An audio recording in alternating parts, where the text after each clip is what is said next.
Welcome all on this channel awake soul. Okay, आज फिर से एक न्यू रीडिंग लेके आ गई हूँ जो कि जेंडर बायस्ड नहीं है। आप मेल फीमेल कोई भी हो, ये रीडिंग आपके साथ रेजोनेट करेगी। ये एक टाइमलेस रीडिंग है। आप जिस किसी समय इस रीडिंग तक पहुंचे हो, ये रीडिंग आपके साथ रेजोनेट कर सकती है। तो बिना देर किए let's start with our reading.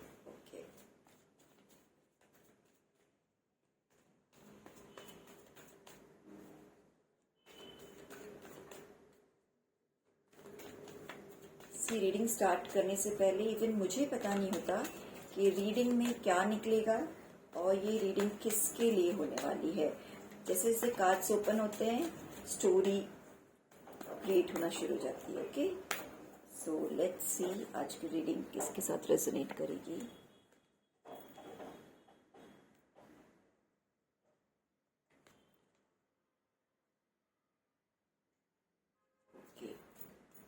Bottom of the deck, Ten of Pentacles. Let's start. So first of all, जो भी मेरे व्यूवर्स हैं, I can see here their energy बहुत ज़्यादा करंट सिचुएशन में कुछ उनको ऐसे कोई बात सता रही है, फाइनेंस से रिलेटेड है या वो कुछ ऐसी बातें हैं कि कुछ लोगों ने उनके पीछे पीठ पीछे ऐसी कुछ बातें कही हैं जिससे उन्हें हर्ट हुआ है और वो बिल्कुल कहते हैं इसे लड़ने के लिए तैयार खड़े हैं। ऐसी टाइप की कोई एनर्जी, आई डोंट नो ये किसके लिए रीडिंग है, बट कार्ड्स यही बता रहे हैं कि कोई ऐसा पर्सन है जिसका किसी के साथ इतना बड़ा ऐसा फाइट हो चुका है, फाइट हुआ है कि वो बातचीत बंद है और सामने वाले को कहते हैं ना पूरी तरह से परास्त करने के चक्कर में कि बस इसके तो आज बैंड बजा के रहेंगी। इस तरह के जोन में मुझे एनर्जी नजर आ रही है, बहुत ज़्यादा ऐसे वाइल्ड एनर्जी है ना। 5 ऑफ स्वॉर्ड्स कि जीत तो मेरी ही होगी। Then the reason could be something related to money, finance, agriculture products. Reason मुझे ग्रॉसरीज, ये सारे वर्ड्स मेरे माइंड में आ रहे कि जो ये फाइट का रीज़न है वो ये सब चीज़ें हो सकती है। हो सकता है आपका कोई ग्रॉसरी से रिलेटेड बिजनेस हो या फिर कुछ वेजिटेबल्स से या ग्रेन से रिलेटेड, फ्लावर्स से रिलेटेड या किसी भी ऐसी ठोस चीज़, ओके, जो कोई भी ऐसी ठोस चीज़ जैसे टेंजिबल चीज़ों से रिलेटेड आपका कोई बिजनेस होगा, काम होगा या फिर लड़ाई उसको लेके हुई होगी किसी टेंजिबल चीज़ों को। तो अब आप यहाँ सोच रहे हो कि इतना जो कुछ मैंने किया उसका मुझे यही रिजल्ट निकला। ये आपका एक तरह से समय ऐसा चल रहा है कि आप बहुत ज़्यादा थॉट्स में सोच रहे हो, बहुत ज़्यादा ये अंदर आपके चल रहा होगा, मंथन चल रहा है कि क्या हो गया, कैसे हो गया, मैंने क्या किया, ऐसा क्यों हुआ। अपने फाइनेंस को लेके, अपने जो ग्रोथ अब तक किया उसको लेके आप क्वेश्चन कर रहे हो, आपके रिलेशंस को लेके आप क्वेश्चन कर रहे हो। But see whatever happen to you, that's for reason. Okay, अब सुनो आगे। जो कुछ अब आप ये फेस कर रहे हो, जो प्रॉब्लम फेस कर रहे हो, दैट उसके पीछे एक डिवाइन का कोई प्लान है। ओके, वो बहुत जल्द आपको रिवील होगा। नाउ ये सी दिस कार्ड, ये कार्ड मुझे क्लियरली बता रहा है कि ये फैमिली का कोई मैटर है। क्लोज्ड, आपकी क्लोज फैमिली हो सकती है या फिर it could be extended family. हमारी फैमिली कई बार बहुत दादा, ताया, नानी, मामा और ताऊ, ऐसे बड़ी एक्सटेंडेड फैमिली भी होती है ना कई बार। और जॉइंट हमारा कुछ बिजनेस या हमारा लेन देन एक साथ कुछ रहता है, प्रॉपर्टीज को लेके कुछ चीज़ें एक साथ होती है, गांव में खेत को लेके, खेत खलियान को लेके कुछ ऐसी चीज़ें होती हैं, शहरों में। मुझे ये जो मसला है ना, ये रिमोट एरिया का ज़्यादा नज़र आ रहा है। आई डोंट नो व्हाई। प्लीज़ अगर ऐसी कुछ चीज़ें हो तो मुझे प्लीज़ मैसेज करके बताइए, लेट मी नो मेरी एनर्जी किसके साथ रेजोनेट हो रही है। ओके, सो ये मुझे मैटर कुछ ऐसे रिमोट एरिया का, जैसे कोई गांव की कोई मैटर हो, वहाँ का कुछ मसला लग रहा है एंड फैमिली के इश्यूज है। पारिवारिक कोई चीज़ें हैं। और आपकी फैमिली अगर मैं देख रही हूँ तो एक समृद्ध फैमिली मुझे नज़र आ रही है। ऐसा नहीं कि आपके फैमिली में फाइनेंशियल इश्यूज है तो उसका मतलब कि फाइनेंशियल कोई प्रॉब्लम है, नो। सब कुछ बहुत अच्छा होगा, एक नामी गामी अच्छा परिवार, जैसे कहते हैं किसी एक समृद्ध घराना होता है, मुझे उस तरह की कुछ एनर्जीज लग रही है। कई बार कोई लोग होते हैं जैसे फार्मिंग करते हैं but still they are very rich, या फिर कोई ऐसा बिजनेस होता है जो ट्रेडिशनल चीज़ों से जुड़ा हुआ होता है but still they are very rich, extremely rich होते हैं। तो मुझे उस तरह का कुछ सिचुएशन यहाँ नज़र आ रहा है। स्पेशली अगर मैं देखूँ तो ये एनर्जी मुझे, ये एरिया वाइज अगर मैं बात करूँ तो ये चीज़ें मुझे नॉर्थ एरिया, वहाँ के किसी लोगों से रिलेटेड मैटर नज़र आ रहा है। North people, north area, okay, it could be yes, ऐसा कोई रिमोट एरिया, विलेज एरिया या अनडेवलप्ड एरिया, उससे रिलेटेड कोई एनर्जी मुझे पता नहीं कि बहुत ज़्यादा इंट्यूटिवली ऐसा लग रहा है। बड़ा सा घर जैसे रहता है ना, बड़े घर मकान, शहरों में तो इतने बड़े घर मकान पॉसिबल नहीं है ना, ज़्यादातर हमारे वहीं होते हैं। खुला आसमान, नदियाँ, खेत खलियान, ये सारी चीज़ों से मुझे बहुत ज़्यादा इंट्यूशन लग रहा है। यस, नेक्स्ट एनर्जी आपका ये जो भी कुछ द्वंद्व चल रहा है, मैं यहाँ देख रही हूँ कि दोनों पार्टी बहुत ज़्यादा, कोई किसी से कम नहीं, कोई किसी से कम नहीं है, यहाँ पे ये सिचुएशन है।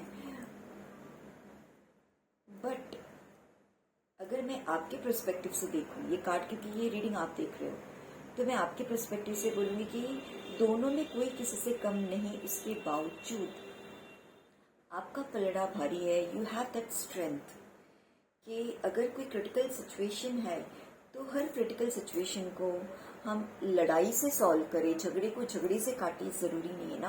हम इतने आगे बढ़ चुके हैं, मॉडर्न एरा में आ गए। पुराने समय में हुआ करता था लोग छोटी छोटी बातों को लेके बतंगड़ बनाना, इशू क्रिएट करना, फाइट करना, but now people are civilised, now people mindset has changed. जो न्यू जनरेशन है वो काफ़ी मैनिपुलेटिव है ना, they are diplomatic, they are manipulative, they know how to manipulate situation in our favor. So you should learn that trick. I think that's why strength card दिखा रहा है कि yes, you people have that strength. सामने वाला अगर उसके पास वो trick नहीं है, उसके पास वो ज्ञान नहीं है, तो आप उसके लिए वेट मत करो कि वो पहले समझौता करे या वो सुलह करे। नो, आप समझदार हो, अगर आपका फायदा किसी में हो रहा है, सामने से जाइए, स्ट्रेंथ दिखाइए और एक कहते हैं ना पॉजिटिव अप्रोच लेके जाइए। सामने वाले के लिए भी एक पॉजिटिव, कहते हैं ना, वर्ड्स नहीं आ रहे मुझे, मित्रता का प्रस्ताव लेके जाइए। इस तरह की चीज़ें हैं। सक्सेस मिलेगा, yes, you will get something. आप एक स्टेप आगे बढ़ाओगे, यू विल गेट समथिंग, यानी आपकी जो शुरुआत एक करोगे आपको उससे फायदा नजर आएगा, आपको समझ में आएगा। You will come to know should you go ahead और नॉट। आप सपोज आगे प्रपोजल एक फ्रेंडशिप का लेके गए या किसी भी सॉर्ट आउट के रीजन को लेके आप गए और वो चीजें बनने वाली है या नहीं, पहले कदम में ही आपको समझ में आ जाएगा कि आपको और आगे बढ़ना है। इतना हिम्मत जुटा के आप आगे बढ़े हो प्रपोजल लेके, तो आपको और आगे बढ़ना है या नहीं बढ़ना है, वो पहले कदम में आप समझ जाओगे उनके बिहेवियर के साथ। तो कहते हैं समझदार को एक इशारा काफी होता है। तो वही चीज़ है, आप अपनी समझदारी फिर यूज कीजिए, पहले आगे बढ़िए, देखिए क्या चीज़ें हैं। यस, सबसे पहले तो यहाँ बता दूं कि सिचुएशन हो सकता है कि सामने वाला, बिकॉज आप स्ट्रांग हो तो सामने वाला भी कम नहीं, जैसे मैंने कहा यहाँ पे आप शेर तो वो सवा शेर, इस तरह की स्टोरी लग रही है। सामने वाला भी एक वेल टू डू फैमिली को बिलोंग करने वाला, वेल टू डू। अगेन मुझे ये कार्ड से भी वही चीज़ें रेजोनेट हो रही है कि कोई नामी गामी प्रसिद्ध व्यक्ति, और अगेन मुझे जो आपकी सोर्सेस जो होते हैं वो यही नजर आ रहे, फ्रूट्स, वेजिटेबल्स, ग्रेन्स, फ्लावर्स या एनी टेंजिबल थिंग्स, यही सोर्सेज आपके, मुझे पता नहीं कि अगेन वही चीज़ें नजर आ रहे हैं जो किसी विलेज वाले स्ट्रक्चर में मिल पाए जाते हैं। ऐसी कुछ चीज़ों में आप डील करते हो, ड्राई फ्रूट्स हो सकता है, मतलब एनीथिंग आप अज्यूम कीजिए, जो भी चीज़ें प्रकृति की, धरती माँ की गोद से मिलती है वो सारी चीज़ें हो सकती है, जो एग्रीकल्चर सेक्टर से मिलती है, ट्री से, प्लांट से जो चीज़ें मिलती हैं। बहुत सारी चीज़ें होती हैं। मैं इतना ज़्यादा नॉलेज नहीं रखती कि क्या क्या चीज़ें उनसे बनती है। जैसे हम टी पाउडर की बात कर सकते हैं, टी पाउडर चाय की पत्ती से बनता है। इट कुड बी एनीथिंग, ऐसी कोई चीज़ें हैं जिसमें आप डील करते हो, तो सामने वाला भी अपने उसमें बड़ा धुरंधर है और थोड़ा सा आपको लेके एक उनकी जो मनोदशा है वो मुझे नेगेटिव नज़र आ रही है। बट स्टिल यू ट्राई, आपको कोशिश करनी है, आपको पीछे नहीं हटना है, अपना कोशिश करना है। हो सकता है सामने वाला कोई ट्रिक खेले आपके साथ, देयर आर चांसेस, है ना, आपको किसी लूप में फंसाने की कोशिश करे, कोई ऐसा प्रपोजल वो भी रख दे बिकॉज आपको लग रहा है कि आप समझदार हो और सामने वाला नहीं, तो ये गलत है। मैंने पहले कह दिया था कि दोनों सेम स्ट्रॉन्ग कैरेक्टर है। आपको लग रहा है आप प्लानिंग कर रहे हो, no, even they are doing planning. वो बैठे बैठे वो शांत भले दिख रहे हैं कि भाई ये बहुत शांत है, they will not do anything, but they are ready to do everything. वो एक्शन के लिए रेडी है, बस वो मौके का इंतजार कर रहे हैं। क्या ऐसा कह सकते हैं कि आपके प्रपोजल का वो इंतजार करे, ये भी हो सकता है। बट स्टिल आपकी जो भी डील फाइनल होगी, आपको थोड़ा सा ध्यान देना है कि कहीं वो आपको फंसाना दे, चिकनी चुपड़ी बातें करके फिर किसी एक जाल में फंसाना दे, वो आपको अवेयर रहना है। एंड उसके लिए आपको थोड़ा सा प्रे करना है, आपको अपनी साइड से। अच्छा, वो कब होगा? जब आप अपनी साइड से राइट होगे, है ना। जब आप किसी ग्रीड फैक्टर में होगे, तब हम कब फंसते? जब माया के जाल में फंसते हैं।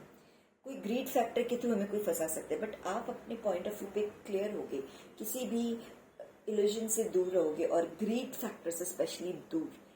आप अगर सही न्याय प्रिय होगे, आप अगर जस्टिस प्रिय होंगे, तो जस्टिस विल हैपन। कोई आपको इस तरह से फंसा नहीं पाएगा। Justice is going to happen.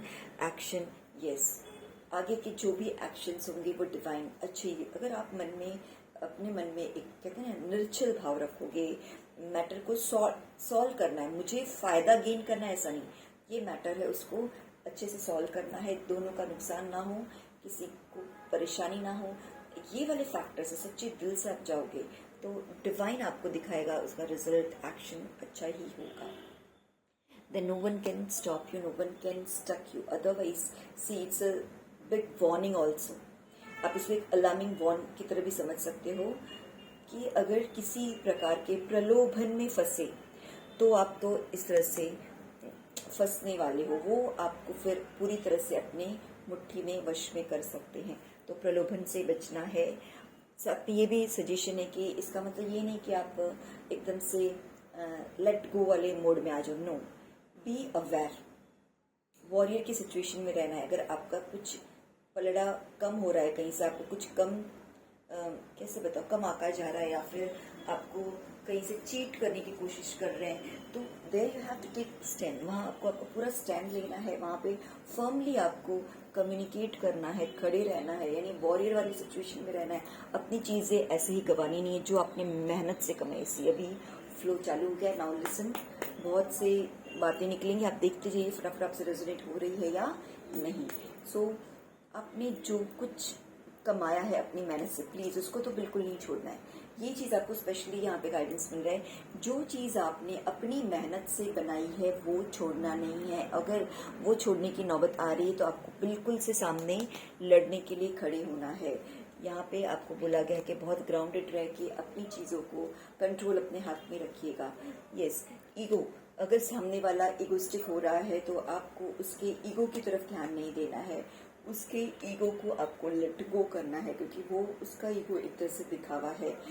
Yes, celebration, आप अपने आप को बिल्कुल पेन एनर्जी में नहीं दिखाओगे, एक सेलिब्रेटिव एनर्जी में दिखाओगे, यानी कि जैसे बहुत बड़ा मैटर, बहुत बड़ा ये, no, you should be very cool, calm, kind, यानी कि आप सिचुएशन को अच्छे से इजीली हैंडल कर रहे हो, everything is going on as per your planning, this has to be your mindset. Because जैसे ही आपने ये माइंडसेट नहीं रखा, आप थोड़ी से डिस्टर्ब उनको नजर आए सामने वाले को, तो वो आपको धर दबोचेंगे, they are ready to target you. One more thing यहाँ पे मैं कहूँगी, अपने प्रोटेक्शन को साथ में रखिए, अपनी हैप्पीनेस के साथ में रखिए, अपनी खुशियाँ साथ में रखिए। यानी एक तरह से ये भी सजेशन है कि अपनी प्रोटेक्शन साथ में रखिए, बिकॉज सामने वाला किसी भी लेवल तक उतर सकता है। यहाँ मुझे थोड़ी सी कहते हैं ना, कोई किसी पे स्पेल वर्क करा देना, किसी के बारे में बुरा सोचना, नजर लगाना, टोक लगाना, ये सारी एनर्जीज मुझे बहुत ज़्यादा नज़र आ रही है कि टोक लगा देना किसी तरह का, तो आपको उससे अवेयर रहना है। Yes, the world, you have enough knowledge, संसार में क्या हो रहा है, बहुत सी चीज़ें होती है और हर तोड़ का हर इस तरह की चीज़ों का तोड़ भी होता है, तो आपको थोड़े से प्रोटेक्शन के साथ चलना है यहाँ पे। इसलिए मैं सजेशन दूंगी कि थोड़ा सा आप किसी से स्ट्रॉन्ग एनर्जी को, जैसे शिव जी की एनर्जी, हनुमान बाबा की एनर्जी, किसी स्ट्रॉन्ग एनर्जी के कनेक्शन में रहिए, उनसे कनेक्शन बनाइए। कन्फ्यूजन में आपको बिल्कुल नहीं रहना है, अपनी कम्युनिकेशन में बहुत क्लियर रहना है। प्रेयर स्टार्ट कर दीजिए एंड यस, कम्युनिकेशन अगेन एक गाइडेंस है, कम्युनिकेशन बहुत क्लियर, आपने क्या बोल दिया उसका क्या रिजल्ट निकलेगा गॉड नोस। तो कम्युनिकेशन में बिल्कुल बेवकूफ़ी नहीं बनना है, बेवकूफ़ी वाली हरकत नहीं करना है। Yes, page of wands, action, कहीं भी अगर आपको एक्शन लेने की जरूरत है, immediately you should take action, action लेते हुए। यस, फाइनली ये कार्ड मुझे बता रहा है कि जो भी आपके प्रॉब्लम्स चल रहे हैं वो सॉर्ट आउट हो जाएंगे। कैसे सॉर्ट आउट होंगे? द थिंग इज इमोशनली अगर आप बैलेंस रहोगे तो, परिवार के बारे में सोच के चलोगे तो, अपने बच्चे, फैमिली, परिवार, इन सब के बारे में सोच के चलना आपके लिए राइट डिसीजन होगा। सिर्फ अपने बारे में आपको नहीं सोचना है, अपने फैमिली मेंबर्स के बारे में सोचते हुए कोई भी डिसीजन लेना। आई डोंट नो आज सडनली कौन सी रीडिंग आई, but this reading is specifically मुझे थोड़ी सी ऐसी नजर आ रही है, जो फैमिली के अंदर कुछ डिस्प्यूट्स चलते हैं ना, खानदान के अंदर, ये उस टाइप की एनर्जी मुझे नजर आ रही है। मैं अब यहाँ पे कार्ड्स निकालती हूँ शिव काली से और थोड़े से कंफर्मेशंस ले लेते हैं। शिव काली टैरोट में भुवनेश्वरी देवी, माँ तारा, बगला कार्ड, बगला की देवी। सो यहाँ पे 3 देवियाँ आई हैं। अब तीनों देवियाँ का क्या गाइडेंस है देखते हैं। वो let me wear my glass. ये देवी है Bhuvaneshwari, all of you know, तीनों भुवनों की देवी। So blessings of beauty and material prosperity. तो यहाँ ब्लेसिंग्स माँ ने दे दिया है, भुवनेश्वरी माँ ने, कि आपको मटेरियल थिंग्स की प्रॉस्पेरिटी, मटेरियल प्रॉस्पेरिटी मिलने वाली। जैसे कि मैंने पहले भी कहा था कि ये मैटर मुझे कुछ टेंजिबल चीज़ों से रिलेटेड लग रहा है, तो यहाँ पे है कि मटेरियल प्रॉस्पेरिटी आपको बिल्कुल मिलेगी। भुवनेश्वरी देवी की ब्लेसिंग्स आपके साथ है, थोड़ा सा उनको स्मरण कीजिए। Okay, yes. देन माँ तारा, माँ तारा आपको ब्लेसिंग्स क्या दे रही हैं? Blessings of business success. Yes, आपके बिजनेस में आपको सक्सेस मिलने वाला है, तो बिल्कुल बेफिक्र हो जाइए, जैसा गाइडेंस मिला है उसके अकॉर्डिंग चलिए। Baglamukhi, blessings of victory through speech. Yes, ये सबसे ज़्यादा मुझे लग रहा है इस ब्लेसिंग्स की आपको ज़रूरत थी। Blessings of victory through speech, यानी आप किस तरह से कम्युनिकेट कर रहे हो उसके थ्रू आपको विक्ट्री मिलेगी। जैसे मैंने शुरुआत में ही देखो कुछ वर्ड्स, कार्ड्स अपने आप निकलवा लेते हैं रीडर के मुँह से। शुरुआत में मैंने कहा था कि आप थोड़ा सा अगर काम मैनिपुलेशन से बन जाए, थोड़ा डिप्लोमेटिक बिहेवियर से बन जाए, you should go for that. But साथ में ये भी कहा था कि जस्टिस को साथ में रखते हुए, मैनिपुलेटिव हो जाने का मतलब ये नहीं कि हम सामने वाले को मैनिपुलेट कर दें और अपना फायदा उसका नुकसान नहीं। मैनिपुलेटिव का मतलब होता है कि परिवार में अलग अलग माइंडसेट के लोग होते हैं, है ना। कई बार बड़े बुजुर्ग है वो यंग जनरेशन की बातों को नहीं समझ पाते और यंग जनरेशन उनकी बातों को नहीं समझ पाते, तो वो तो चलो बड़े बुजुर्ग है ठीक है, बट आप आज की नई जनरेशन के लोग हो जिनका जो माइंडसेट है वो ज़्यादा ब्रॉड रहता है, आप थोड़ा सा अंडरस्टैंडिंग फैक्टर लेके उनके लेवल से भी थोड़ा डील करने की कोशिश कीजिए। तो यहाँ पे आप कम्युनिकेशन स्किल, वो आर्ट अगर डेवलप कर लोगे तो कोई भी आपको हरा नहीं पाएगा और आपकी बातों को एक्सेप्ट किया जाएगा। सो यहाँ स्पेशल ब्लेसिंग्स बगलामुखी देवी दे रही हैं, जो कि वाक की देवी है। Blessings of victory through speech, यानी आप किस तरह से बात कर रहे हो ये बहुत मैटर करेगा। कि आपको अवेयर रहने के लिए बताया जा रहा है कि आप क्या बोल रहे हो, कैसे बोल रहे हो, किस चीज़ से बोल रहे हो, जस्टिस है या नहीं आपकी बातों में, या आप सेल्फिश पर्पज से बोल रहे हो। ये सारी चीज़ें मैटर करेंगी आपको सक्सेस दिलाने में। तो ये गाइडेंस अगर आप फॉलो करोगे तो no doubt you are going to win in this area. So यहाँ पे रीडिंग को ख़त्म करती हूँ और प्लीज़ मैं बिल्कुल जानना चाहूँगी कि ये रीडिंग किसके साथ रेजोनेट हो रही है, बिकॉज आज की रीडिंग बहुत अलग से सडनली आई है। तो लेट मी सी किसके लिए रीडिंग है और क्लेम कीजिए इस एनर्जी को, बिकॉज अगर रीडिंग आपसे रेजोनेट हो रही है तो बहुत अच्छा इसका एंड पार्ट, बहुत ही अच्छा कंक्लूजन आया है, देवियों की अच्छी ब्लेसिंग्स आई है। क्लेम दिस एनर्जी, कमेंट करके यहाँ पे आप लिखिए I claim this energy of the awake soul reading 369। So मिलते हैं फिर नेक्स्ट रीडिंग में।